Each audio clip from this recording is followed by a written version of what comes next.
Hello, Berichem Abuim. I'm so excited that you're still with me. Day 7 of the 14-day Passive Income Challenge. Let's do this. Let's jump right into it. We're holding the leverage of the ALM model. ALM stands for Attract, Leverage, and Manage. And we're talking about how to leverage in a healthy way. And today we're going to talk about the worst asset for somebody to own. Yes, you heard me right. The worst asset, not the best asset, the worst asset. And I give you a hint. It's something that people like a lot to have, and it's the worst thing to have. Stay tuned with me. If you agree with me or you disagree with me, or you have any experience in it, please comment below.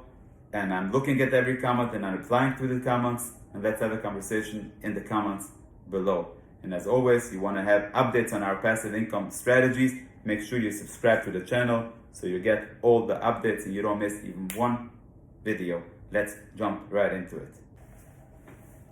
Do me a favor, before I'm going to tell you what I think is the worst asset to own, pause this video and make a list of your own. Try to come up with some ideas.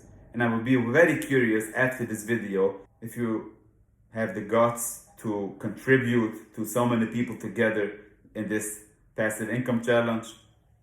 Let us know what you thought about and let's have a conversation about it and see maybe you came up with something better than me. And I will admit to you, but in my experience over 2 decades working with people in their finances, helping them with their passive income plans, this is what I came up with as being the worst asset to own. And that is, you ready? Money.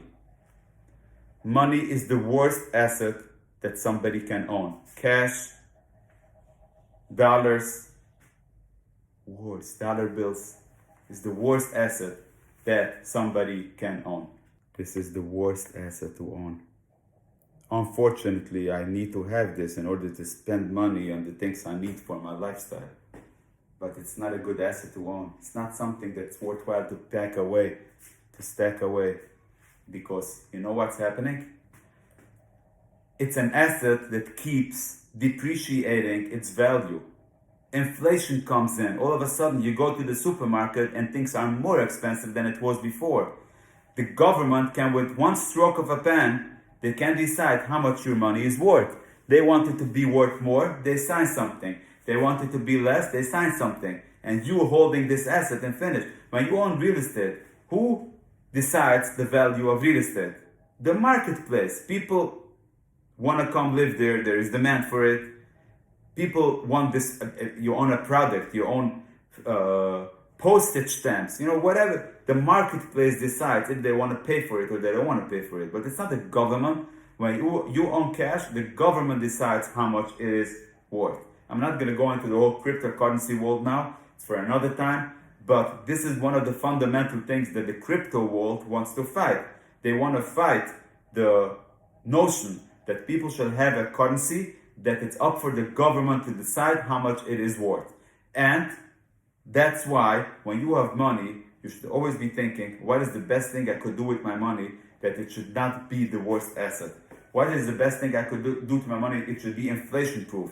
That when things go up in price, things go up in value, my assets also go up. If you're going to earn 2-3% on your money, guess what, my friend? As much as I love you, I'll tell you, your money is probably going to depreciate even more. Even though, listen to this, even though the government wants us to believe us a lot of times that inflation is a low number, 1%, 2%, 3%, or even 10%, it's not real life.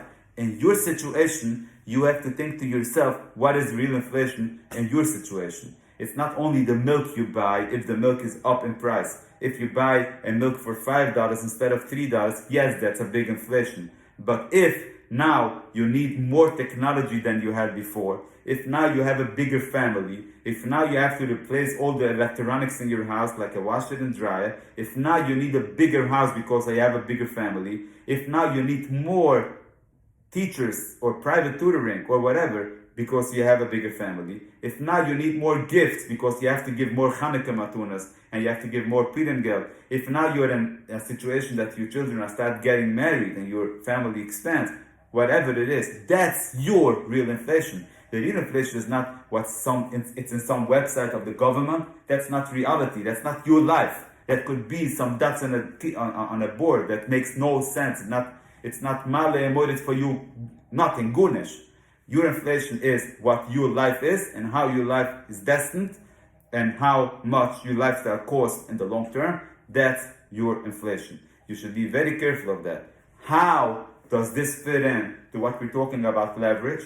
Is because if you understand that and you have money sitting in a house, you have money sitting in a business, you have money sitting in any investment, and you're not taking advantage of leverage, guess what? Your asset is depreciating because the asset is going to be there regardless. If you take a mortgage or you don't take a mortgage. If you have a $100,000 home, the $100,000 home will do its thing. It has nothing to do if you have a mortgage on it or if you don't have a mortgage with it. But if you keep the money there, that money that you keep there, that you could have taken out for a small, low interest rate, and you didn't, because you didn't want to pay the interest, that means you didn't take advantage of arbitrage that we discussed in a previous day. And you let the money sit there, keep depreciating. Okay, that's all I have for you for day 7. Let me know in the comments below if you agree or if you disagree or if you have any other input on the subject that we spoke about. And yes, I look at every comment and I reply. And as always, make sure you subscribe to the channel to get any updates on passive income planning.